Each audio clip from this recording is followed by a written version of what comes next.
La fumée de cigarette contient plus de 4000 substances chimiques différentes, dont le principal composant est la nicotine. La nicotine est un liquide incolore que l'on trouve à l'état naturel dans la plante appelée tabac.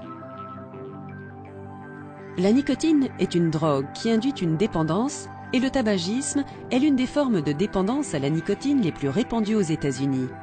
Le tabagisme, qui touche l'ensemble de la population mondiale, provoque l'apparition de maladies directement liées à la fumée de cigarette. Les effets de la nicotine sur le cerveau et le corps sont complexes. En fumant une cigarette, le fumeur absorbe environ 1 à 2 mg de nicotine. Il ressent alors immédiatement une sensation de plénitude due à la stimulation des glandes surrénales par la nicotine et donc à une sécrétion d'épinéphrine, également appelée adrénaline. Ce pic d'adrénaline stimule l'organisme et provoque une hausse de la tension artérielle et une accélération du rythme respiratoire et du rythme cardiaque. La nicotine stimule également la libération de dopamine dans le cerveau, substance responsable des sensations de plaisir et d'euphorie. Cette sensation d'euphorie se retrouve également dans d'autres substances psychoactives.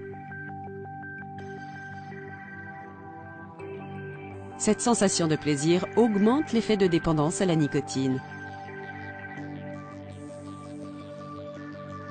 Une exposition répétée à la nicotine entraîne un phénomène de tolérance, c'est-à-dire que le corps a progressivement besoin de doses plus fortes pour obtenir le même effet stimulant.